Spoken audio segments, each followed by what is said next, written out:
জ্বালানি সাশ্রয়ের সময় মেনে বন্ধ হয়নি দোকানপাট, পাম্পে দীর্ঘ অপেক্ষায় দুর্ভোগ। ডিজেল নিয়ে চট্টগ্রামে জাহাজ, উচ্চ মূল্যে তেল গ্যাস ক্রয় নিয়ে চিন্তিত অর্থমন্ত্রী। হামে আক্রান্ত হলে দেখা দিচ্ছে শ্বাসকষ্ট, নিউমোনিয়া। 6 মাসের কম বয়সীরাও সংক্রমিত, 24 ঘন্টায় আরও 3 শিশুর মৃত্যু।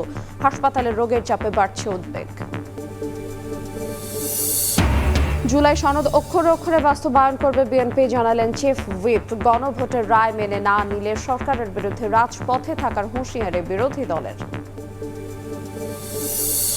চলতি বছরই চালু হবে শাহজালাল বিমানবন্দরের 3rd টার্মিনাল। দেশের স্বার্থ ঠিক রেখে পরিচালনার দায়িত্ব জাপানকেই দিতে চায় সরকার। ত্রিপক্ষীয় বৈঠকে আলোচনা।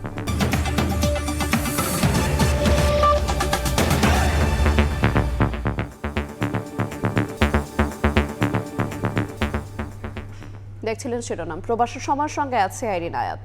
জ্বালানির সাশ্রয়ে সরকার সন্ধ্যা 6টায় মার্কেট দোকানপাট বন্ধের সিদ্ধান্তের কথা জানালেও প্রথম দিন তা মানা হয়নি রাজধানীতে।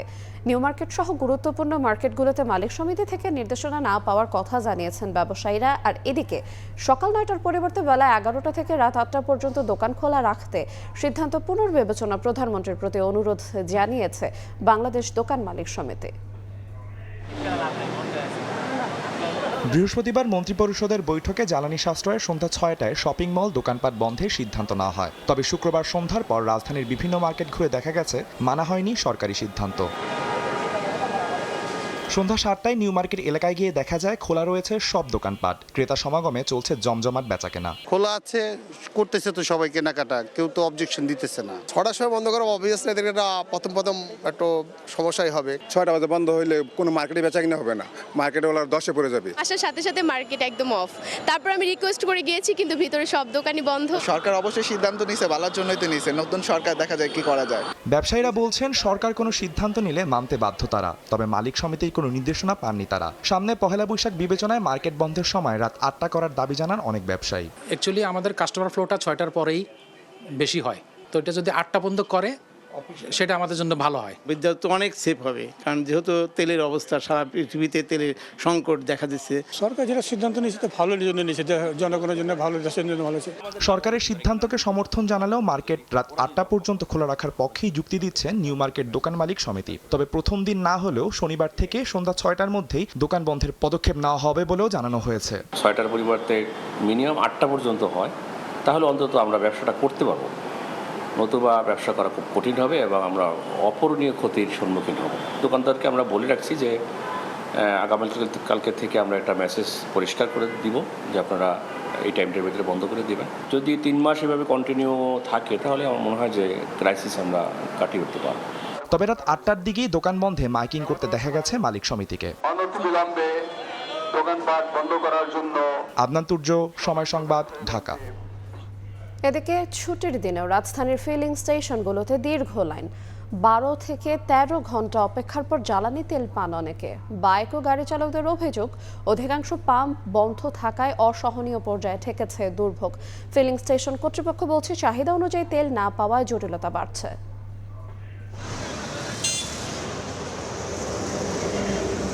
বাইক রাইড শেয়ারিং করেই চলেন মোহাম্মদ সুমন। বৃহস্পতিবার রাত 10টায় তেল নিতে এসে শুক্রবার বেলা গড়িয়েও পাননি তেলের দেখা। দীর্ঘ সময় লাইনে থাকায় হয়ে পড়েছেন অসুস্থ। সারা রাত এখানে যে আসার পরে পর্যন্ত না খাওয়া, যাইতে পারি না। যদি চলে যাই তাহলে সিরিয়াল চলে যাবে। সুমনের মতো একই অবস্থা রাজধানীর তেজগাঁওয়ের ট্রাস্ট ফিলিং স্টেশনে তেল নিতে আসা অধিকাংশ গ্রাহকের। গোসল নাই, খাওয়া নাই, ঘুম নাই, মানে কি একটা বাজে অবস্থা ভাই, মানে এটা বইলা বোঝানোর মতো না। সরকারকে ব্যর্থ করার চেষ্টায় তারা তেলের একটা এমন ঘাটতি ফেলতেছে যাতে সমস্ত মানুষ এইভাবে ভোগান্তিতে পড়ে যায়। তবে ফিলিং স্টেশন কর্তৃপক্ষের দাবি, চাহিদা অনুযায়ী ডিপো থেকে মিলছে না জ্বালানি তেল। পরিস্থিতির পরিবর্তন না হলে আবারও রেশনিং পদ্ধতিতে ফিরতে হতে পারে, আছে এমন আলোচনাও। গত কয়েকদিন ধরে 40,500 লিটার অক্টেন আমরা পেতাম, আজকে পেয়েছি মাত্র 31,500 লিটার। তো 31,500 লিটারে I am afraid how long we will be able to continue. সরকার বলছে পর্যাপ্ত জ্বালানি তেল আছে, সরবরাহ স্বাভাবিক রাখতে চলছে কঠোর নজরদারিও। কিন্তু কোনো পরিবর্তন নেই ফিলিং স্টেশনগুলোর ভোগান্তির চিত্রে। ক্রমাগত অস্বাভাবিক হয়ে উঠছে পরিস্থিতি। সবার প্রশ্ন এখন একটাই, এই ভোগান্তির শেষ কোথায়? ওয়ালিউল সাকিব, সময় সংবাদ, ঢাকা। সিঙ্গাপুর থেকে ২৭,৩০০ টন ডিজেল নিয়ে চট্টগ্রাম বন্দরে ভিড়েছে একটি জাহাজ। শুক্রবার দুপুরে জাহাজটি বন্দরের ডলফিন জেটিতে আনা হয়। এছাড়া বন্দরের জলসীমায় পৌঁছেছে এলএনজি ও এলপিজি বাহী দুটি জাহাজ। মালয়েশিয়া থেকে আসছে আরও একটি ডিজেলবাহী জাহাজ। দেশে চলমান জ্বালানি সংকটের মধ্যে সিঙ্গাপুর থেকে ২৭,৩০০ টন ডিজেল নিয়ে চট্টগ্রাম বন্দরে শুক্রবার ভিড়েছে এমটি ইউয়ান জিয়াংহে। বন্দরের ডলফিন অয়েল জেটি ৬-এ নোঙর করে জাহাজটি। এছাড়া রাতে মালয়েশিয়া থেকে ৩৪,০০০ টন ডিজেল নিয়ে সাং গ্যাং ফা জিয়ান নামে আরেকটি জাহাজ চট্টগ্রাম বন্দরে পৌঁছানোর শিডিউল রয়েছে। এদিকে এলএনজি এলপিজি বাহী দুইটি জাহাজও পৌঁছেছে চট্টগ্রাম বন্দর জলসীমানায়। কুতুবদিয়া ও মহেশখালী সমুদ্র সীমানায় চলছে খালাসের প্রক্রিয়া। বৈশ্বিক সংকট শুরু হওয়ার পর থেকে আজকে পর্যন্ত চট্টগ্রাম বন্দরে টোটাল ৪২টা জাহাজ এসেছে, তার ভিতরে ৩৭টা জাহাজ এখান থেকে চলে গেছে। আগামীকালকে আরেকটা জাহাজ আসার আমাদের শিডিউল রয়েছে। এছাড়া জ্বালানি অবৈধ মজুত রোধে নৌবাহিনী, কোস্টগার্ড ও চট্টগ্রাম বন্দর যৌথভাবে অভিযান পরিচালনা করছে। বাড়ানো হয়েছে জাহাজের নিরাপত্তা। চট্টগ্রাম বন্দরের উদ্যোগে আমরা বাংলাদেশ নৌবাহিনী এবং কোস্টগার্ডের সমন্বয়ে পৃথকভাবে যৌথ অপারেশন পরিচালনা করছি, যৌথ মহড়া পরিচালনা করছি, যাতে নিরবিচ্ছিন্নভাবে এই জ্বালানিবাহী পণ্যগুলো জাহাজগুলো তাদের পণ্য খালাস করতে পারে এবং তাদের নিরাপত্তা নিশ্চিত থাকে। কয়েকদিনের মধ্যে এলপিজি, এলএনজি ও গ্যাস অয়েল নিয়ে আরও 4টি জাহাজ চট্টগ্রাম বন্দরে আসবে বলে জানিয়েছে কর্তৃপক্ষ। ফেদুসলিপি, সময় সংবাদ, চট্টগ্রাম। ইরান যুদ্ধের কারণে উচ্চমূল্যে জ্বালানি তেল কিনতে হওয়ায় সরকারি তহবিলে বিশাল চাপ তৈরি হচ্ছে বলে জানিয়েছেন অর্থমন্ত্রী। এভাবে কতদিন চলা যাবে তা নিয়ে চিন্তিত তিনি। অন্যদিকে অর্থনীতি স্থিতিশীল থাকা পর্যন্ত জ্বালানি তেলের দাম বাড়ানো হবে না বলে আশ্বস্ত করেন বাণিজ্যমন্ত্রী। শুক্রবার চট্টগ্রামে শিক্ষার্থীদের একটি পুরস্কার বিতরণী অনুষ্ঠানে অংশ নেন অর্থ ও পরিকল্পনা মন্ত্রী আমির খসরু মাহমুদ চৌধুরী। পরে সাংবাদিকদের প্রশ্নের জবাবে জ্বালানি নিরাপত্তা নিশ্চিতে সরকার কোনো ছাড় দেবে না বলে মন্তব্য করেন তিনি। বলেন, বৈশ্বিক সংকট চললেও দেশের মানুষের কথা চিন্তা করে বিভিন্ন উৎস থেকে জ্বালানি সংগ্রহ অব্যাহত রয়েছে। আমার জ্বালানির নিরাপত্তা নিশ্চিত করতে হবে, যদিও অনেক বেশি দামে কিনতে হচ্ছে এবং এটা বাংলাদেশের তহবিলের, সরকারি তহবিলের উপর বিশাল চাপ সৃষ্টি করছে, কিন্তু আমাদের কোনো অপশন নাই, কারণ আমরা জ্বালানির নিরাপত্তার উপর কোনো ধরনের কম্প্রোমাইজ করতে পারবো না। এদিকে অর্থনীতি স্থিতিশীল থাকা পর্যন্ত সরকার জ্বালানি তেলের দাম বাড়াবে না বলে জানিয়েছেন বাণিজ্যমন্ত্রী খন্দকার আব্দুল মুক্তাদির। সিলেটে ব্যবসায়ীদের সঙ্গে মতবিনিময় শেষে সাংবাদিকদের এ কথা জানান মন্ত্রী। এ সময় জ্বালানি সংকটের কারণে দেশের শিল্প উৎপাদন কমার কোনো সুযোগ নেই বলে মন্তব্য করেন তিনি। যে ক্রুড অয়েলের মূল্য ছিল কিছুদিন আগে $55-60, সেটা $116 যাওয়ার পরেও এই মানুষের পছন্দের সরকারটি এখন পর্যন্ত আগের মূল্য ধরে রেখেছে। উদ্দেশ্য একটাই, এই মূল্য বৃদ্ধির কারণে যেন মানুষ কষ্ট না পায় সেজন্য। সেচ ব্যবস্থাপনায় কৃষকদের নিরবচ্ছিন্ন ডিজেল ও বিদ্যুৎ সরবরাহে সরকার তৎপর রয়েছে বলে জানিয়েছেন পানি সম্পদ প্রতিমন্ত্রী ফরহাদ হোসেন আজাদ। ফরিদপুরে পানি উন্নয়ন বোর্ডের কর্মকর্তাদের সঙ্গে মতবিনিময় শেষে তিনি এ কথা জানান। আমাদের কৃষক যেন ডিজেলের ক্ষেত্রে কোনো ধরনের সমস্যা না পড়ে, এটা নিরবিচ্ছিন্নভাবে তারা ডিজেল পায়, তারা যেন বিদ্যুৎ পায়, তার জন্য তৎপর আছি। নাজমুল হাসান পুলক, সময় সংবাদ। এদিকে জ্বালানি খাতে অস্থিরতার চাপ এবার ঢুকে পড়েছে ভোক্তার ঘরে। এলপি গ্যাসের দাম কেজিতে 32 টাকার বেশি বাড়ানোর পরও কিনতে হচ্ছে বাড়তি দামে। 1728 টাকার গ্যাস মিলছে না 2000 টাকার নিচে। খুচরা বিক্রেতারা দায় দিলেও ডিলারদের দাবি সরকার নির্ধারিত দামে বিক্রি করছেন তারা। মধ্যপ্রাচ্য সংঘাতে অস্থির জ্বালানি তেলের বিশ্ববাজার। এরই জেরে ভোক্তা পর্যায়ে 12 কেজির এক সিলিন্ডার এলপিজির দাম 387 টাকা বাড়িয়ে 1728 টাকা নির্ধারণ করেছে বাংলাদেশ এনার্জি রেগুলেটরি কমিশন। প্রতি 12 কেজিতে এখানে বেড়েছে 387 টাকা। এখানে কোম্পানি বিক্রি করবে 1633 টাকায়, পাইকারি বিক্রি হবে 1683 টাকায় এবং খুচরা বিক্রয় মূল্য হবে 1728 টাকা। সিলিন্ডারের নতুন মূল্য নির্ধারণের পর শুক্রবার সকাল থেকে রাজধানীর বিভিন্ন এলাকায় ঘুরে দেখা গেল ভিন্ন চিত্র। কারওয়ান বাজারে 2000 টাকা, আফতাবনগরে আরও 200 টাকা বেশিতে, আর মোহাম্মদপুর বসিলায় 12 কেজির এক সিলিন্ডার এলপি গ্যাস বিক্রি হচ্ছে 1850 থেকে 1900 টাকায়। একে তো দাম বেশি, অন্যদিকে সরকারি দরের বাস্তব প্রতিফলন নেই বাজারে, ক্ষুব্ধ ক্রেতারা। 1400 1450 টাকা কিনতাম, হঠাৎ করে 2000 কিনতে হইতেছে এখন। টাকা বেশি দিলে গ্যাস পাওয়া যায়। মধ্যবিত্ত যারা আছে তাদের তো প্রত্যেক মাসে এরকম করে ইনকাম পাল্লা দিয়ে বাড়ছে না। বিক্রেতাদের অভিযোগ, ডিলারের কাছ থেকে চড়া মূল্যে কিনে কম দামে বিক্রি করা সম্ভব হচ্ছে না। 1900 টাকা করে কিনছি, বিক্রি করতেছি আপনি 2000 টাকা। বাসা বাড়িতে যেগুলো 5 তলা 6 তলা উঠাচ্ছি এগুলো বেচতেছিল আপনার 1900 টাকা করে। অথচ সরকার নির্ধারিত মূল্যেই সিলিন্ডার বিক্রি করা হচ্ছে বলে দাবি ডিলারদের। যে রেট দিচ্ছি আমরা ওই রেটেই বেচতেছি, আমরা এখনো বেশি দামে বিক্রি করতেছি। এ অবস্থায় ভোক্তার কাঁধে চাপানো বাড়তি ব্যয়ের বোঝা কমাতে সরকারের নজরদারি বাড়ানোর দাবি ভুক্তভোগী ভোক্তাদের। অন্তরা সেন, সময় সংবাদ, ঢাকা। এবার হাম সংক্রমণের খবর।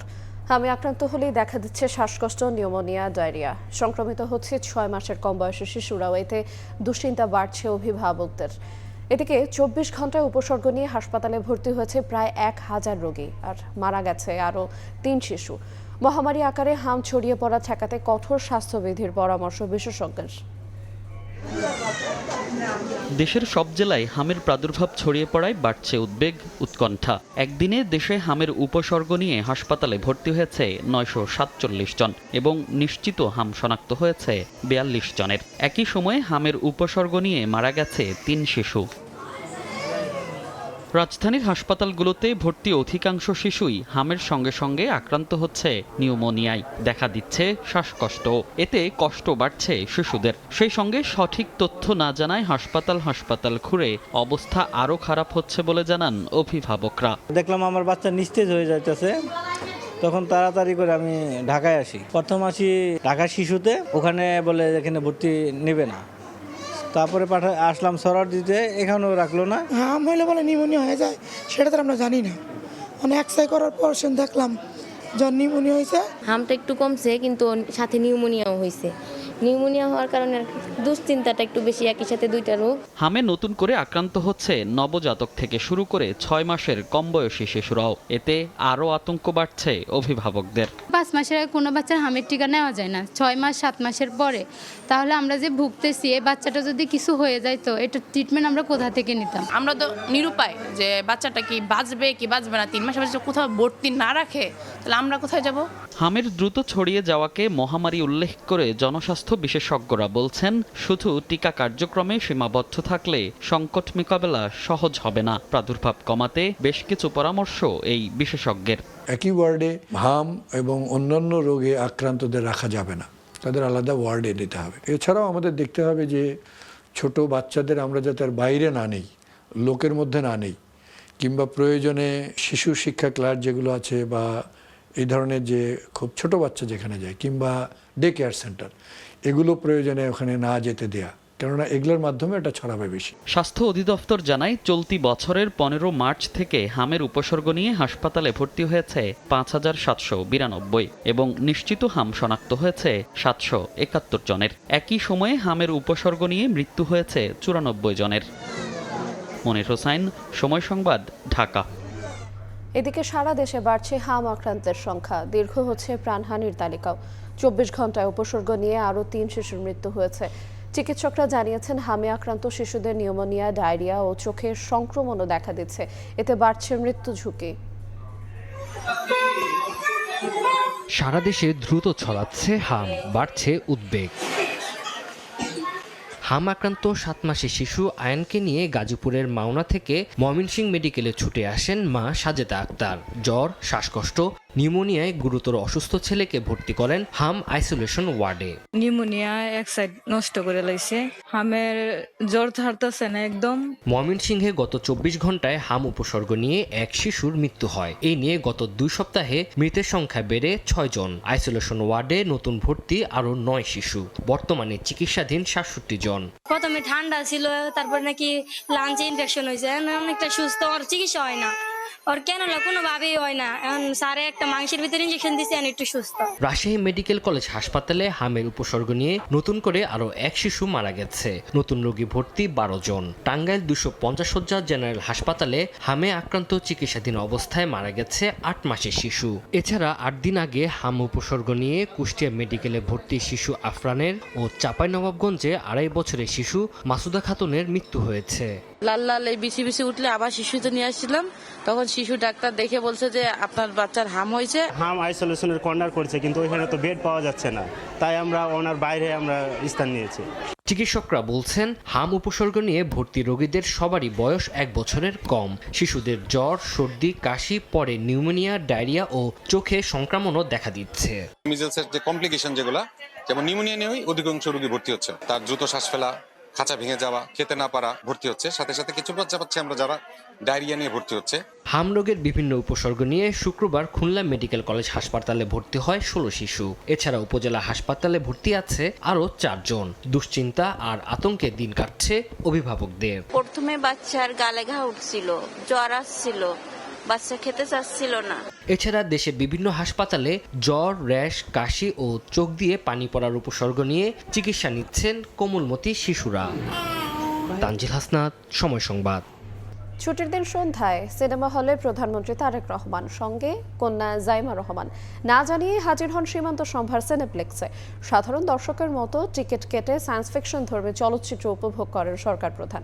এ খবর ছড়িয়ে পড়তে হলের ভেতরে বাহিরে তৈরি হয় কৌতূহলী মানুষের ভিড়।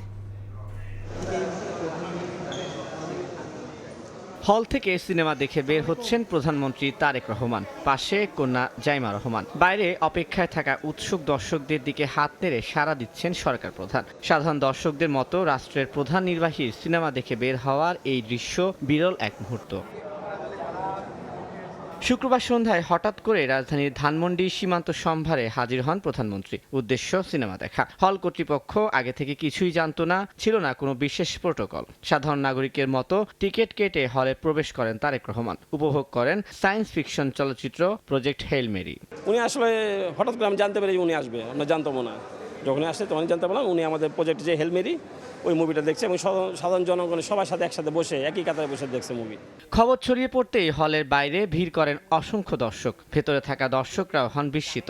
অনেকেই বলছেন প্রধানমন্ত্রীকে এতটা স্বাভাবিকভাবে জনসাধারণের মাঝে দেখতে পাওয়া অন্যরকম এক অভিজ্ঞতা। অনেক বছর পরে মনে হলো একজন স্বাভাবিক প্রধানমন্ত্রী আমরা পাইছি, যার মধ্যে কোনো ওইরকম অহংকার নাই বা সে কোনো ওইরকম ভিআইপি প্রোটোকল নিয়ে আসে না। একদম সাধারণ মানুষের সাথে মিলেমিশে আজকে সিনেমা দেখছে। সে আমাদের সামনে থেকে গেছে, খুবই ভালো লাগছে।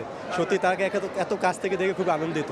বাংলাদেশের সর্বপ্রথম প্রধানমন্ত্রীকে দেখলাম যে বিনোদনের জন্য এখানে আসছে, আর কাউকে দেখে নাই। আরো মানুষরা যদি একটু সাইড থাকতো তাহলে উনি হয়তো বা থামতো, আমাদের সাথে কথাও বলতে পারতো। কিন্তু যাই হয়েছে ভালোই হয়েছে। আমাদের দেশের পক্ষেও যে এটা সম্ভব, আমাদের দেশেও যে প্রধানমন্ত্রী সাধারণ মানুষের মতো চলতে পারে, এইটি জনাব তারেক রহমান দেখিয়েছেন। ছুটির দিনে অবসর কাটাতে কন্যাকে নিয়ে প্রেক্ষাগৃহে আসেন প্রধানমন্ত্রী। সন্ধ্যা 7:10 শুরু হওয়া সিনেমাটি শেষ হয় রাত 10:10। সিনেমা শেষে দর্শকদের অভিবাদন জানিয়ে হল ত্যাগ করেন তারেক রহমান। তানভীর হাসান, সময় সংবাদ, ঢাকা। নতুন লাখ সুপারস্টার হয়েছেন রাজশাহীর বিদুষী বর্ণিতা। জমকালো আয়োজনে মুকুটের বদলে বিজয়ীর হাতে এবারই প্রথম তুলে দেয়া হয় ট্রফি। বিজয়কে নিয়ে সিনেমা তৈরি করবেন নির্মাতা রায়হান রাফি। Superstar 2025 is Barnita. 7 বছর বিরতির পর শুক্রবার সন্ধ্যায় রাজধানীর চিনমৈত্রী সম্মেলনের হল অফ ফেমে হয়ে গেল লাক্স সুপারস্টার 2025-এর গ্র্যান্ড ফিনালে। এবারের আসরে বিজয়ী হয়েছেন রাজশাহীর বিদুষী বর্ণিতা। প্রথম রানার আপ হয়েছেন পাবনার নাজাহ নাওয়ার, আর দ্বিতীয় রানার আপ চট্টগ্রামের আমিনা ইসলাম। আরিফিন শুভ ও মোশাররফ করিমের উপস্থাপনায় প্রধান 3 মেন্টর রায়হান রাফি, মেহজাবিন চৌধুরী ও জয়া আহসানের নজরকাড়া উপস্থিতি আলোকিত করে মঞ্চকে। জেফার ও জোহাদের গানের সঙ্গে পারফর্ম করেন টপ 5 ফাইনালিস্ট। সঙ্গে ছিল হিউম্যান ইমোশনকে কেন্দ্র করে শীর্ষ 5 প্রতিযোগীর আবেগঘন উপস্থাপনা। আমি যখন গল্প বলি সুপারস্টার তৈরির এই আয়োজনের ধারাবাহিকতা আগামীতেও অব্যাহত থাকার প্রত্যাশা লাক্স তারকাদের। এবারের আসরে শুধু বাহ্যিক সৌন্দর্য নয়, প্রতিযোগীদের অভিনয় দক্ষতা, ব্যক্তিত্ব ও কন্টেন্ট তৈরির সক্ষমতায় দেয়া হয় বিশেষ গুরুত্ব। ফারদিন মাঝহার, সময় সংবাদ, ঢাকা। বিএনপি জুলাই সনদ অক্ষরে অক্ষরে বাস্তবায়ন করবে বলে জানিয়েছেন চিফ হুইপ নুরুল ইসলাম মনি। জাতীয় প্রেস ক্লাবে জাতীয়তাবাদী সাংস্কৃতিক দলের আলোচনা সভায় তিনি বলেন, সনদেই লেখা আছে যারা সরকারে আসবে তাদের মতো করেই হবে বাস্তবায়ন। আর ঢাকা দক্ষিণের প্রশাসক আব্দুস সালাম বলেন, আওয়ামী লীগ ও জামায়াত একই পথে হেঁটেছে। প্রস্তাব নিয়ে আপনি আলোচনা আনতে পারবেন না যে প্রস্তাবে প্রতিকার কেবল আইন প্রণয়নের মাধ্যমে হতে পারে। জুলাই সনদ ও গণভোটের রায় বাস্তবায়ন ইস্যুতে সংসদে তর্ক বিতর্ক ও ওয়াকআউটের ঘটনা ঘটে। বিএনপি বলছে জুলাই সনদ বাস্তবায়ন আদেশ অন্তর্বর্তী সরকারের অন্তহীন প্রতারণার দলিল। অন্যদিকে সরকারি দল জনগণের সঙ্গে প্রতারণা করছে দাবি করে গণভোটের রায় বাস্তবায়নের দাবিতে শনিবার মাঠে নামছে জামায়াত নেতৃত্বাধীন 11 দলীয় জোট। শুক্রবার সকালে জাতীয় প্রেস ক্লাবে বাংলাদেশ জাতীয়তাবাদী সাংস্কৃতিক দলের এক আলোচনা সভায় চিফ হুইপ নুরুল ইসলাম মনি বলেন, জুলাই সনদের পক্ষে বিএনপি। সনদে উল্লেখিত শর্ত অনুযায়ী তা বাস্তবায়ন করা হবে। প্রাধান্য দিতে হবে জুলাই সনদে থাকা রাজনৈতিক দলগুলোর ভিন্ন মতকেও। যে দল এই জুলাই সনদের মানে সব মিলিয়ে কথা হলো সবকিছু সরকারে বসবে, তাদের মানে তারাই এইটা বাস্তবায়ন করবে যারা বসবে। একই অনুষ্ঠানে ঢাকা দক্ষিণ সিটি কর্পোরেশনের প্রশাসক আব্দুস সালাম বলেন, রাজনৈতিকভাবেই জামায়াতকে মোকাবিলা করবে বিএনপি। এই বিএনপিকে, এই পার্লামেন্টকে, এই সরকারকে তারা বিভিন্নভাবে চেষ্টা করছে খাটো করার জন্য। আওয়ামী লীগ পাকিস্তানের প্রধানমন্ত্রী হতে চেয়েছে আর জামাত পাকিস্তানকে টিকিয়ে রাখতে চেয়েছে। তা পার্থক্যটা কোথায়? সেই কারণে আওয়ামী লীগও যে পথে হেঁটেছেন, আজকে জামাতও কিন্তু সে একই পথের নাবিক। ভঙ্গুর অর্থনীতিকে সামনের দিকে এগিয়ে নিতে কাজ করছে সরকার। এই যাত্রায় কোনো অপশক্তিকে বাধা হয়ে সামনে দাঁড়াতে দেয়া হবে না বলেও মন্তব্য করেন বক্তারা। যুদ্ধের পরে আমরা অনেক আন্দোলন করেছি। সাইফুল রুদ্র, সময় সংবাদ, ঢাকা। গণভোটের রায় মেনে নিতে সরকারের প্রতি আহ্বান জানিয়ে জামায়াত আমির ও বিরোধী দলীয় নেতা ডাক্তার শফিকুর রহমান বলেছেন, জনগণের রায়কে অস্বীকার করাই হচ্ছে ফ্যাসিবাদের সূচনা। শুক্রবার বিকালে কেরানীগঞ্জে দলের স্থানীয় নেতাদের সঙ্গে এক বৈঠকে প্রধান অতিথির বক্তব্যে এ মন্তব্য করেন তিনি। এ সময় ডাক্তার শফিকুর রহমান বলেন, জনগণের স্বার্থ রক্ষায় সংসদে ভূমিকা রাখার পাশাপাশি শনিবার থেকে রাজপথে নামছে 11 দলীয় ঐক্য। জ্বালানি ব্যবস্থাপনা ও হাম সংক্রমণ নিয়ে সরকারের বিরুদ্ধে উদাসীনতার অভিযোগ তুলে সমালোচনা করেন জামায়াত আমির। আমরা যখন সংসদে জিজ্ঞাসা করছি যে সরকার কেন সবাইকে নিয়ে কুলামনে বসছে না, বাস্তব অবস্থা কেন তুলে ধরছে না, আমরা সবাই এই সংকট নিরসনের অংশীদার হতে চাই। আমরা তো সংকট তৈরি করতে চাই না। আপনি 68 ভাগ জনগণের মতামতকে উপেক্ষা করছেন আর 51 ভাগের কথা বলছেন। এর নাম গণতন্ত্র? যদি গণতন্ত্রে আমরা সবাই বিশ্বাসী হই, আসুন গণভোটে আমরা সবাই এক হয়ে যাই। চলতি বছরের মধ্যে চালু হচ্ছে শাহজালাল আন্তর্জাতিক বিমানবন্দরের 3য় টার্মিনাল। দেশের স্বার্থ ঠিক রেখে আলোচনার মধ্য দিয়ে জাপানকেই দায়িত্ব দিতে চায় সরকার। পররাষ্ট্র মন্ত্রণালয়ে দ্বিপাক্ষিক আলোচনার পর এ কথা জানান বিমান ও পর্যটন মন্ত্রী। 3য় টার্মিনাল পরিচালনায় উন্মুক্ত দরপত্রের প্রয়োজন দেখছে না সরকার। 2023 সালের অক্টোবরে আংশিক উদ্বোধনের পরের বছরই সম্পূর্ণরূপে চালু হওয়ার কথা ছিল দেশের এভিয়েশন খাতের সবচেয়ে বড় প্রকল্প শাহজালাল আন্তর্জাতিক বিমানবন্দরের 3য় টার্মিনালের। কিন্তু অপারেটর নিয়োগের ব্যর্থতায় প্রায় 3 বছর ধরে অবহেলায় পড়ে আছে 22,000 কোটি টাকার প্রকল্পটি। 15 বছরের জন্য টার্মিনালটি জাপানের পরিচালনার কথা থাকলেও অন্তর্বর্তী সরকারের সময়ে সেই আলোচনা ভেস্তে যায়। তবে বর্তমান সরকার ক্ষমতায় এসে ফের জাপানের সঙ্গে আলোচনার উদ্যোগ নেয়। শুক্রবার 3য় টার্মিনাল নিয়ে চূড়ান্ত সিদ্ধান্ত নিতে জাপানের উচ্চ পর্যায়ের প্রতিনিধি দলের সঙ্গে দ্বিতীয় দফায় বৈঠকে বসে সরকার। প্রায় 2 ঘন্টার বৈঠকে এদিনও সিদ্ধান্তে আসতে পারেনি দুপক্ষ। যদিও বিমানমন্ত্রী জানান, দেশের স্বার্থ বজায় রেখেই আলোচনার মধ্য দিয়ে জাপানকেই 3য় টার্মিনাল পরিচালনার দায়িত্ব দিতে চায় সরকার। যখন একটা ডিসকাশন টেবিলে বসা হয় তখন কিন্তু অনেক রকম প্রপোজাল চলে আসে। তো আমাকে তো প্রথম দেশের স্বার্থটা আমাকে দেখতে হবে। আলাপ আলোচনা হয়েছে, আবার আমরা বসবো, তখন চূড়ান্ত সিদ্ধান্ত আসবে। বিমান প্রতিমন্ত্রী জানান, 3য় টার্মিনাল নিয়ে উন্মুক্ত দরপত্রে যাবে না সরকার। বলেন, চলতি বছরেই এই টার্মিনাল যাত্রীদের জন্য খুলে দেওয়া হবে। বিএনপি সরকারের সময়টা চালু হবে এবং খুব এই বছরের মধ্যে চালু হবে ইনশাআল্লাহ। সোমবার ফের দুপক্ষের বৈঠক হওয়ার কথা রয়েছে। আমরা অনেকবার বসেছি। কাজল আব্দুল্লাহ, সময় সংবাদ, ঢাকা। সিঙ্গাপুরে চিকিৎসাধীন বিএনপির স্থায়ী কমিটির সদস্য প্রধানমন্ত্রীর রাজনৈতিক উপদেষ্টা মির্জা আব্বাসের শারীরিক অবস্থার উন্নতি হয়েছে। শুক্রবার ভোরে তাকে সিসিইউ থেকে কেবিনে স্থানান্তর করা হয়। বর্তমানে তিনি চিকিৎসকদের নিবিড় পর্যবেক্ষণে রয়েছেন। ভোরে মির্জা আব্বাসকে সিসিইউ থেকে কেবিনে নেওয়া হয়। চিকিৎসকদের তথ্য মতে তিনি ধীরে ধীরে সুস্থ হয়ে উঠছেন এবং এখন কথা বলতে পারছেন। এর আগে গত 11 মার্চ ইফতারের সময় হঠাৎ অসুস্থ হয়ে পড়লে তাকে রাজধানীর এভারকেয়ার হাসপাতালে ভর্তি করা হয়। সেখানে তার মস্তিষ্কে অস্ত্রোপচার করা হয়। পরে উন্নত চিকিৎসার জন্য গত 15 মার্চ এয়ার অ্যাম্বুলেন্সে করে তাকে সিঙ্গাপুরে নিয়ে যাওয়া হয়।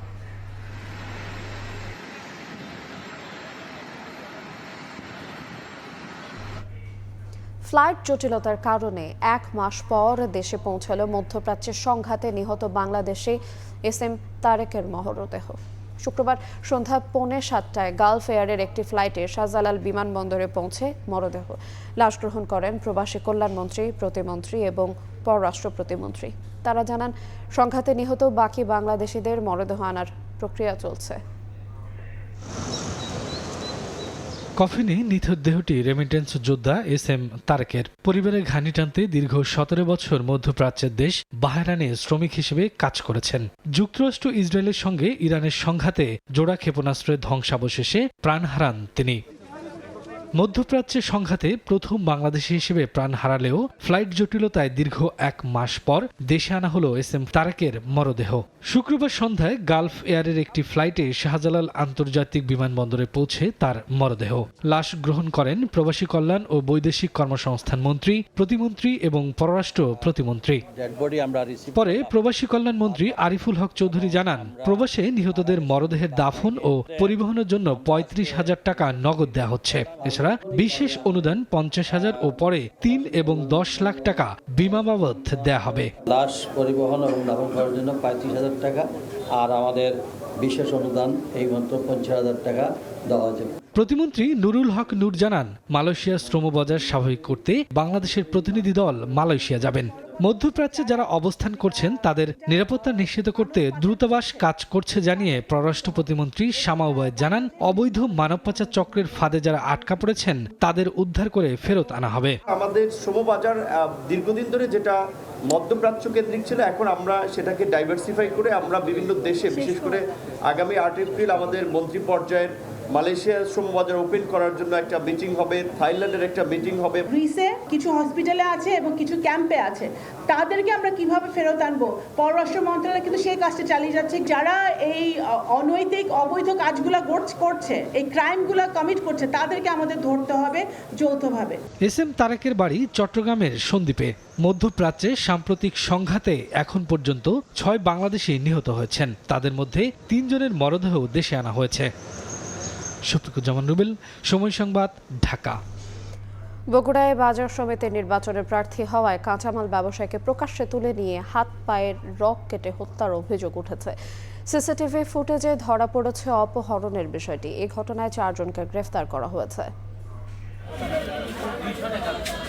সিসিটিভি ফুটেজে দেখা যায়, বগুড়া ফতে আলী বাজার সমিতি নির্বাচন চলাকালে বেলা 11:30টার দিকে বর্তমান সাধারণ সম্পাদক ও আবারও ওই পদের প্রার্থী আলাল শেখকে একদল যুবক টেনে হিঁচড়ে বাজারের ভেতর থেকে বের করে আনছেন। ঘটনাটি গত 28 মার্চের।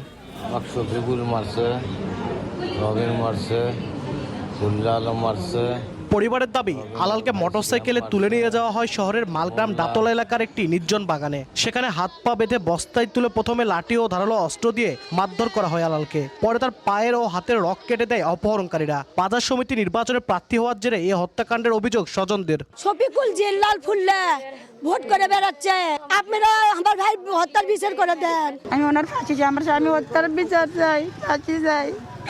আমার একটা সন্তান যেতে মরে গেছে, আমার বিধবা করে দিয়েছে। আমার মামার একটা ভালো যাতে বিচার হয় সেই কাজ যাতে ওরা করে সুষ্ঠুভাবে। জখম হয়ে গুরুতর অবস্থায় 7 দিন চিকিৎসাধীন থেকে ঢাকার একটি হাসপাতালে মৃত্যু হয় আলালের। হামলার দিনই পুলিশ অভিযান চালিয়ে অভিযুক্ত 4 জনকে গ্রেপ্তার করে। আইনগত যে প্রসেসগুলো আছে আমরা সবগুলো মেনটেন করব এবং ঘটনার সাথে যারা জড়িত আছে তাদেরকে আইনের আওতায় নিয়ে এসে বিচারের মুখোমুখি করব।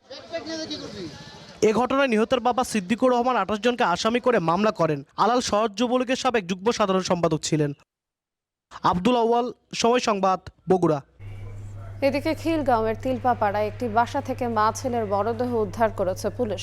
সন্তানকে গলা কেটে হত্যার পর মা আত্মহত্যা করেছেন বলে ধারণা করছে পুলিশ। ডিএমপির মতিঝিল বিভাগের উপকমিশনার হারুনুর রশিদ জানান, সিএনজি অটোরিকশা চালক স্বামীর সঙ্গে কলহ চলছিল নার্গিসের। এর জেরেই শিশু সন্তানকে হত্যার পর আত্মহত্যা করেন তিনি। নার্গিসের স্বামী সাবু পুলিশ হেফাজতে।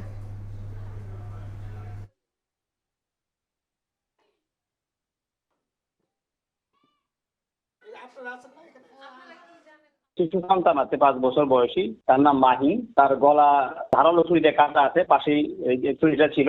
এবং তার যে মা, ওনার নাম নার্গিস বেগম, তিনি ওই যে ফাঁসিতে ঝুলেছিলেন। তো পরবর্তীতে পুলিশ লাশ উদ্ধার করে এবং পোস্টমর্টমের যে প্রয়োজনীয় ব্যবস্থা সেটা করা হচ্ছে এবং অন্যান্য আইনগত যে প্রক্রিয়া সেগুলো আমাদের ব্যবস্থা আমরা গ্রহণ করছি। প্রাথমিকভাবে যেটা জানা গেছে যে স্বামীর সাথে কলহ ছিল, কলহের জের ধরে হয়তোবা এই ঘটনা ঘটেছে। এখনো পর্যন্ত মামলা হয়নি। ওনার হাজবেন্ড আমাদের হেফাজতে আছে, ওনারা যদি আইনানুগ ব্যবস্থা গ্রহণ করেন সেই অনুযায়ী আমরা পরবর্তী ব্যবস্থা গ্রহণ করব। এবার দেশের বাইরের খবর। ইরানের অবকাঠামো লক্ষ্য করে এখনও হামলা শুরুই করেনি মার্কিন বাহিনী, এমন মন্তব্য করেছেন প্রেসিডেন্ট ডোনাল্ড ট্রাম্প। অবিলম্বে চুক্তি না করলে দেশটির বিদ্যুৎ কেন্দ্রে আক্রমণের হুমকি দিয়েছেন তিনি। তেহরানের পাল্টা হুঁশিয়ারি, হামলা হলে মধ্যপ্রাচ্যের দেশগুলোর জ্বালানি স্থাপনাও লক্ষ্যবস্তু করা হবে। এর মধ্যেই পাল্টাপাল্টি হামলা অব্যাহত রয়েছে। যুক্তরাষ্ট্রের একটি যুদ্ধ বিমান ভূপাতিত করার দাবি করেছে IRGC। শুক্রবার ইসরায়েল লক্ষ্য করে দফায় দফায় ক্ষেপণাস্ত্র ছোড়ে ইরান। ব্যালিস্টিক মিসাইল আঘাত এনেছে তেল আবিব ও জেরুজালেম সহ গুরুত্বপূর্ণ শহরগুলোতে। ইসরায়েলি প্রতিরক্ষা বিভাগের দাবি, পেতার তিকবা শহরে মিসাইলের ধ্বংসাবশেষ পড়ে কয়েকটি আবাসিক ভবন ক্ষতিগ্রস্ত হয়েছে। হামলার পরপরই হাজার হাজার আতঙ্কিত মানুষ বাংকারে আশ্রয় নিতে বাধ্য হন। এদিন ইরানের সামরিক বাহিনী যুক্তরাষ্ট্রের আরও একটি F-35 যুদ্ধবিমান ভূপাতিতের দাবি করেছে। IRGC জানায়, দুবাইয়ে মার্কিন প্রতিষ্ঠান ওরাকল এবং বাহরাইনে আমাজনের ডাটা সেন্টারেও আক্রমণ চালানো হয়েছে। কুয়েতে বিশ্বের অন্যতম বৃহৎ তেল শোধনাগারে চালানো হয়েছে শক্তিশালী ড্রোন হামলা। ইরানের বিদ্যুৎ কেন্দ্রে হামলা হলে মধ্যপ্রাচ্য জুড়ে জ্বালানি স্থাপনা ও টেলিকম কোম্পানি লক্ষ্য করে নজিরবিহীন আক্রমণের হুঁশিয়ারিও দেওয়া হয়েছে। এদিকে ইরানের অভ্যন্তরে হামলা অব্যাহত রেখেছে যুক্তরাষ্ট্র ইসরায়েল। আলবরজ প্রদেশের কারাস শহরের নির্মাণাধীন B1 ব্রিজে চালানো ড্রোন হামলায় নিহতের সংখ্যা বেড়েছে, আহত হয়েছেন অনেকে। ইরানের অবকাঠামো লক্ষ্য করে এখনও হামলা শুরুই হয়নি বলে মন্তব্য করেছেন মার্কিন প্রেসিডেন্ট ডোনাল্ড ট্রাম্প। অবিলম্বে চুক্তি না করলে দেশটির বিদ্যুৎ কেন্দ্রে আক্রমণের হুমকি দিয়েছেন তিনি। মধ্যপ্রাচ্যের চলমান সংঘাত ঘিরে আন্তর্জাতিক মহলে দেখা দিয়েছে চরম উদ্বেগ। ফরাসি প্রেসিডেন্ট ইমানুয়েল ম্যাক্রো সামরিক শক্তি প্রয়োগ করে হরমুজ প্রণালী মুক্ত করার মার্কিন পরিকল্পনাকে অবাস্তব বলে উড়িয়ে দিয়েছেন। এমন কিছু পক্ষ রয়েছে যারা সামরিক অভিযানের মাধ্যমে শক্তি প্রয়োগ করে হরমুজ প্রণালী মুক্ত করার পক্ষে, যা মাঝে মধ্যে যুক্তরাষ্ট্রের পক্ষ থেকেও ব্যক্ত করা হয়েছে। তবে এটি কখনোই আমাদের পছন্দনীয় বিকল্প ছিল না এবং আমরা একে অবাস্তব বলে মনে করি। এদিকে মধ্যপ্রাচ্য পরিস্থিতি শান্ত করতে সব প্রচেষ্টা নিতে প্রস্তুত রাশিয়া বলে জানিয়েছেন প্রেসিডেন্ট ভ্লাদিমির পুতিন। মিশরের পররাষ্ট্রমন্ত্রীর সঙ্গে বৈঠকে একথা জানান তিনি। রাহানুল রানা, সময় সংবাদ। যুক্তরাষ্ট্রের নিউ ইয়র্কে চতুর্থবারের মতো অনুষ্ঠিত হচ্ছে বাংলাদেশ ডে প্যারেড। আগামী 17 মে নিউ ইয়র্কের বাংলাদেশ অধ্যুষিত জ্যাকসন হাইটসে এই প্যারেড হবে। যৌথভাবে প্যারেড উদ্বোধন করবেন নিউ ইয়র্কের গভর্নর ক্যাথি হোকুল ও সিটি মেয়র সোহরান মামদানি। এর মধ্যে প্যারেড ঘিরে প্রস্তুতি শুরু হয়েছে। নিউ ইয়র্ক থেকে জানাচ্ছেন হাসানুজ্জামান সাকি। নিউ ইয়র্কে বাংলাদেশ ডে প্যারেড উপলক্ষে আয়োজিত সংবাদ সম্মেলনে উপস্থিত কমিউনিটির বিভিন্ন শ্রেণী পেশার বিশিষ্ট ব্যক্তিরা। চতুর্থবারের মতো আয়োজিত এই প্যারেডের আয়োজক সম্মিলিতভাবে Jackson Heights Bangladeshi business association, JBBA, humanity empowerment rights ও ইমিগ্রান্টস ইন্টারন্যাশনাল। আয়োজকরা জানান, আগামী 17 মে রোববার সকাল 8টা থেকে শুরু হয়ে দুপুর 2টা পর্যন্ত চলবে প্যারেড। একটা ভালো সমাবেশ হবে ইনশাআল্লাহ, এটা ট্রাই করব। দ্বিতীয়ত হলো নতুন প্রজন্মকে অবশ্যই আমাদের আপনাদের দায়িত্ব আমাদের দায়িত্ব একসাথে করে আমরা জয়েন্টলি কাজ করতে হবে। আপনারা হচ্ছে আমাদের চেয়ে বেশি লোককে চিনেন। প্যারেড উপলক্ষে ব্যাপক প্রস্তুতির কথা জানান আয়োজকরা। প্যারেডে চঞ্চল চৌধুরী, তানজিন তিশা, রিচি সুলাইমান ও সজল নূর সহ বাংলাদেশের বিভিন্ন অঙ্গনের তারকারা উপস্থিত থাকবেন। স্থানীয় সামাজিক, সাংস্কৃতিক ও কমিউনিটির সংগঠনগুলো অংশ নেবে। আমাদের কমিউনিটি এত বড় হচ্ছে, আমরা চাই যে প্রতি বছর আমরা সম্মান করতে পারি। এখানে কোনো পদ বা কোনো পজিশন থাকতে হবে বা আমার আইডেন্টিটি ক্রিয়েট করতে হবে, এজন্য কখনো আমরা কমিউনিটির জন্য কাজ করিনি। আয়োজকরা জানান, প্যারেডের উদ্বোধক হিসেবে নিউ ইয়র্কের গভর্নর ক্যাথি হোকুল ও সিটি মেয়র সোহরান মামদানি এবং বিশেষ অতিথি হিসেবে যুক্তরাষ্ট্রে বাংলাদেশি বংশোদ্ভূত ফেডারেল বিচারক নুসরাত জাহান ও নিউ ইয়র্ক স্টেটের বিচারক সুমা সাইদকে আমন্ত্রণ জানানো হয়েছে। বাংলাদেশি আমেরিকান পুলিশ অ্যাসোসিয়েশন বাপা প্যারেডের সার্বিক সহযোগিতায় থাকবে বলে জানান সংগঠনটির সভাপতি captain Prince Alam. Hasanuzzaman Saki, Somoy Sangbad, new York, যুক্তরাষ্ট্র। বাংলাদেশের সঙ্গে দ্বিপাক্ষিক সম্পর্ক জোরদারে যুক্তরাষ্ট্রের প্রচেষ্টা অব্যাহত রয়েছে বলে জানিয়েছেন মার্কিন Congress woman LORA Friedman.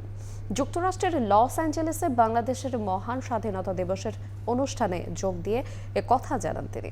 Los Angeles থেকে লস্কর আল মামুনের রিপোর্ট। স্থানীয় সময় বুধবার যুক্তরাষ্ট্রের হলিউডের হিলটন ইউনিভার্সিটিতে বাংলাদেশের মহান স্বাধীনতা দিবসের আয়োজন করা হয়। লস অ্যাঞ্জেলেসে বাংলাদেশ কনসুলেট আয়োজিত অনুষ্ঠানে অংশ নেন মার্কিন কংগ্রেস ওম্যান লোরা ফ্রিডম্যান।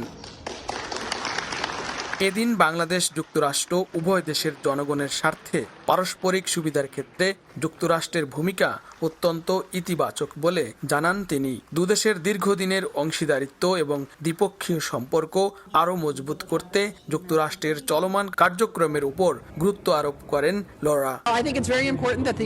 আমি মনে করি বাংলাদেশের সঙ্গে সম্পর্ক উন্নয়ন অব্যাহত রাখা খুবই গুরুত্বপূর্ণ।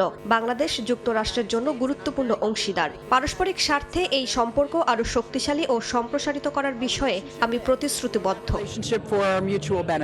অনুষ্ঠানে বক্তব্য রাখেন লস অ্যাঞ্জেলেসে নিযুক্ত কনসাল জেনারেলও। বাংলাদেশের অ্যাচিভমেন্ট এবং বাংলাদেশের বিভিন্ন ক্ষেত্রে গুরুত্বপূর্ণ অবদানগুলোকে তুলে ধরার চেষ্টা করেছি। মার্কিন যুক্তরাষ্ট্রের সাথে আমাদের বাণিজ্য বিনিয়োগ এবং বিভিন্ন ক্ষেত্রে সহযোগিতা সম্প্রসারণের গুরুত্ব আরোপের বিষয়ে আমরা জোর দিয়েছি। এ ধরনের আয়োজনের প্রশংসা করেন প্রবাসী বাংলাদেশিরা। আমেরিকার লোকজনের জানা উচিত যে বাংলাদেশি কমিউনিটি কত বড়, কত সাকসেসফুল, আমাদের কালচারাল হেরিটেজ কত রিচ, এবং এটাই খুবই ইটস ভেরি পজিটিভ। পরে মনোজ্ঞ সাংস্কৃতিক অনুষ্ঠান ও নৈশভোজের আয়োজন করা হয়। মহান স্বাধীনতা দিবসের এই অনুষ্ঠানে বিভিন্ন দেশের কূটনৈতিক এবং স্থানীয় প্রশাসনের ঊর্ধ্বতন কর্মকর্তাদের সামনে বাংলাদেশের উন্নয়ন এবং অগ্রযাত্রার একটি চিত্র তুলে ধরা হয়। একই সঙ্গে বাংলাদেশ এবং যুক্তরাষ্ট্রের মধ্যকার দ্বিপাক্ষিক সম্পর্কের উন্নয়নের উপরও জোর দেওয়া হয় এই অনুষ্ঠানে। লস্কর আল মামুন, সময় সংবাদ, লস অ্যাঞ্জেলেস, যুক্তরাষ্ট্র। দক্ষিণ আফ্রিকার ইস্ট লন্ডনে স্থানীয়দের আন্দোলনের সময় লুটপাট ও ভাঙচুরের শিকার প্রবাসী বাংলাদেশিদের ব্যবসা প্রতিষ্ঠান পরিদর্শন করেছেন রাষ্ট্রদূত শাহ আহমেদ শফি। পরিদর্শন শেষে স্থানীয় পুলিশ কমিশনার সঙ্গে বৈঠক করেন তিনি। বৈঠকে ক্ষতিগ্রস্তদের নিরাপত্তা নিশ্চিত করা এবং দ্রুত সময়ে ব্যবসা পুনরায় চালুর ক্ষেত্রে প্রশাসনের সর্বোচ্চ সহযোগিতা কামনা করেন রাষ্ট্রদূত।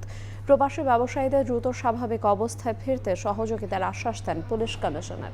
নাইজেরীয় বংশোদ্ভূত এক ব্যক্তি দীর্ঘদিন ধরে নিজেকে ইস্টার্ন কেপ প্রদেশের রাজা দাবি করে আসছিলেন। তার এমন দাবির প্রতিবাদে সম্প্রতি স্থানীয়রা আন্দোলনে নামেন। এ সময় বিভিন্ন ব্যবসা প্রতিষ্ঠানে লুটপাট ও ভাঙচুরের ঘটনা ঘটে।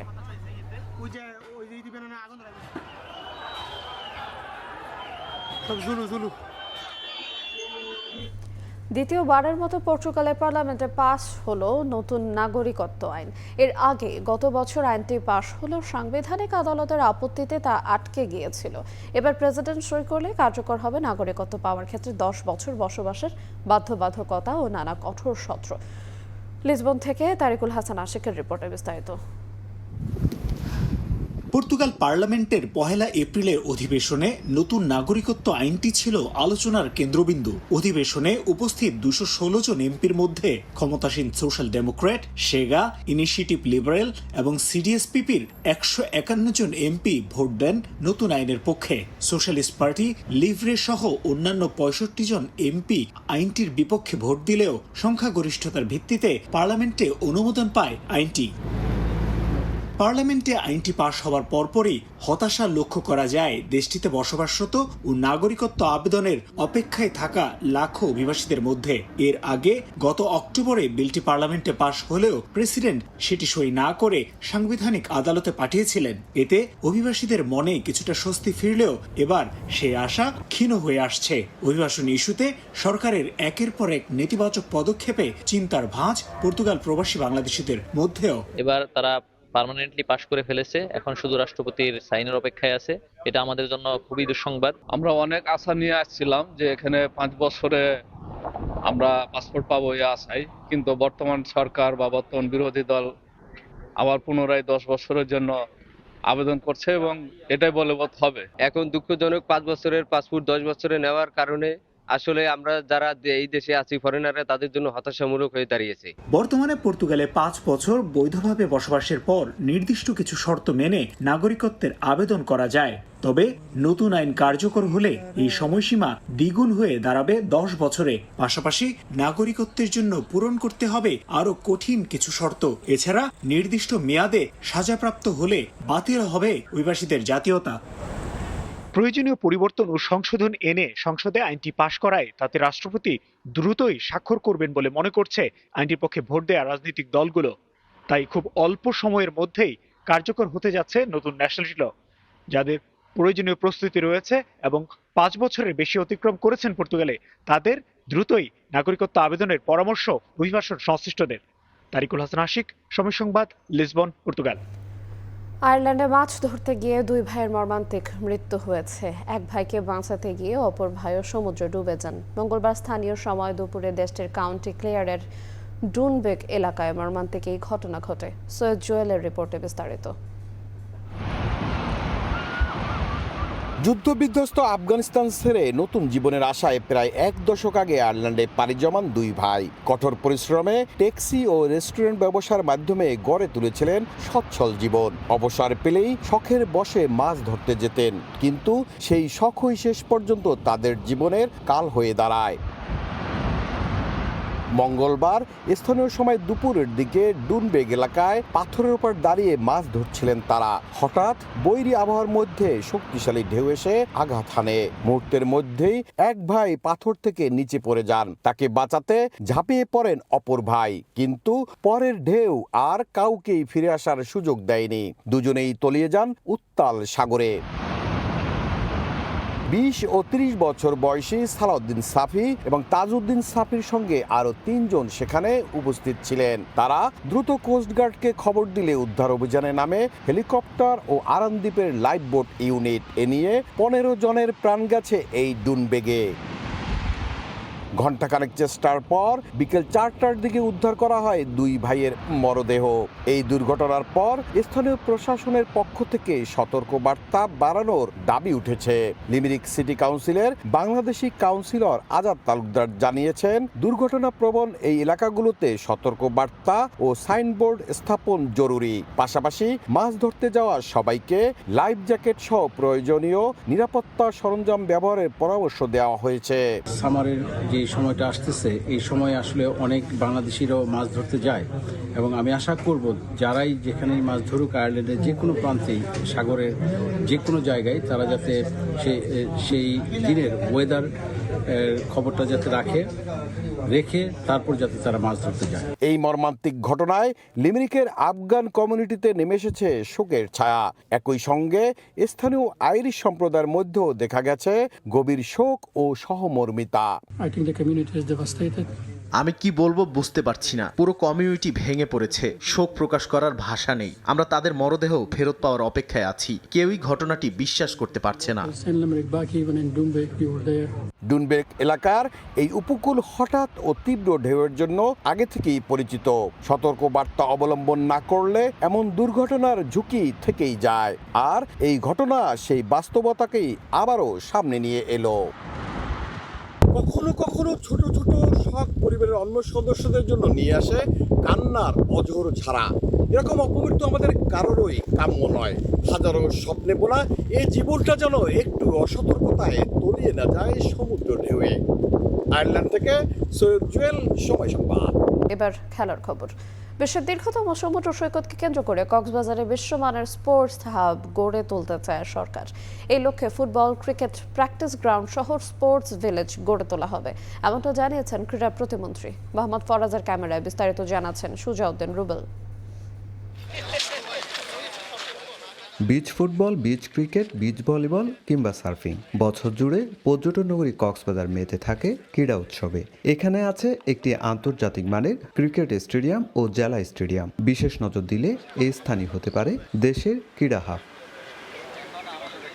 নতুন সরকার গঠনের 1 মাসের মাঝেই কক্সবাজারে ছুটে আসেন যুব ও ক্রীড়া প্রতিমন্ত্রী মোহাম্মদ আমিনুল হক। প্রতিমন্ত্রী পরিদর্শন করেন Cox's Bazar cricket stadium. Gallery, academy ও মূল মাঠ পরিদর্শন করে দেখেন স্টেডিয়ামের বর্তমান পরিস্থিতি। বেহাল দশায় সন্তুষ্ট নন তিনি।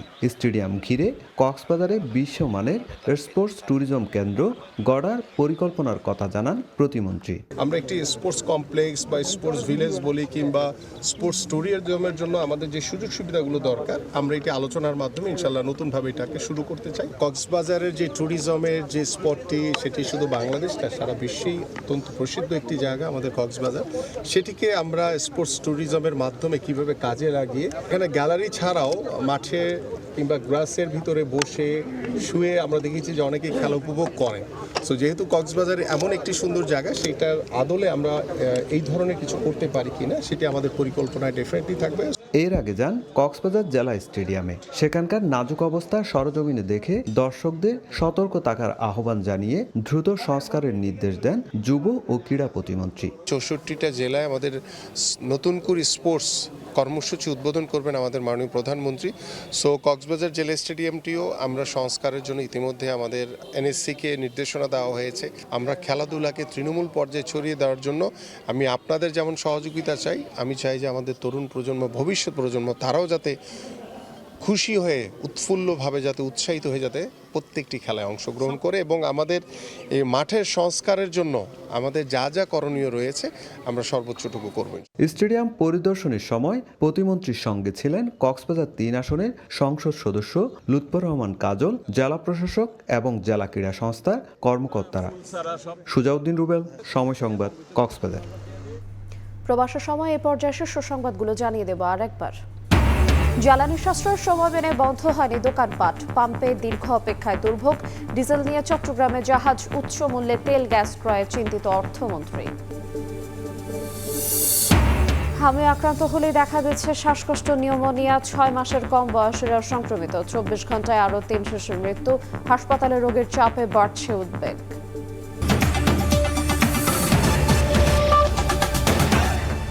এই ছিল প্রবাসের সময়, সঙ্গে থাকুন সময়ের।